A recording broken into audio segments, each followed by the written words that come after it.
আসসালামু আলাইকুম।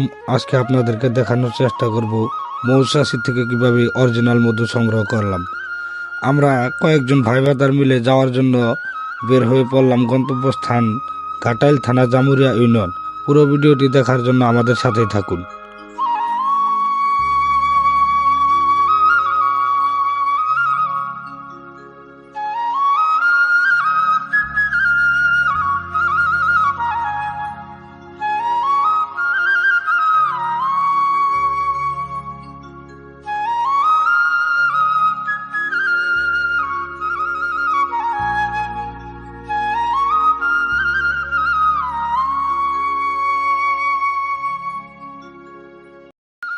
এদিকে বাইকে তেল কম থাকার কারণে পাম্পে গিয়ে বাইকে তেল উঠিয়ে নিলাম, যাতে রাস্তায় কোনো ঝামেলায় না পড়তে হয়।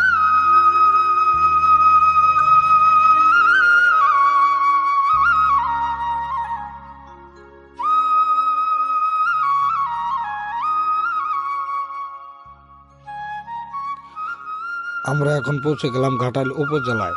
মূলত এই ঘাটাইল উপজেলা থেকে আমাদেরকে জামুরিয়ার দিকে রওনা হতে হবে। এদিকে গ্রামের পর গ্রাম সরিষা ক্ষেত, এ যেন অপরূপ সৌন্দর্য, পুরো গ্রামকে যেন হলুদে ভরে রেখেছে, সত্যি অসাধারণ।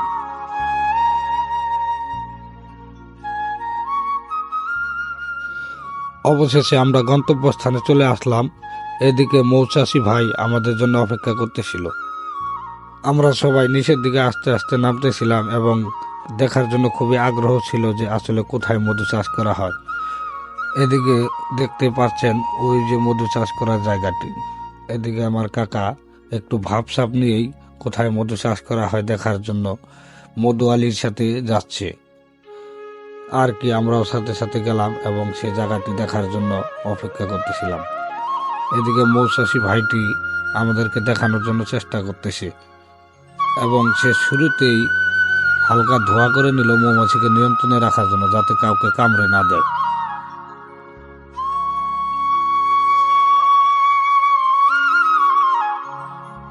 ভাইটি প্রথমেই সে মৌমাছিগুলোকে বের করে আমাদেরকে দেখানোর চেষ্টা করছে আসলে মৌমাছি কিভাবে মধু সংগ্রহ করে আনে। সে আমাদেরকে বিস্তারিতভাবে বোঝাচ্ছিল।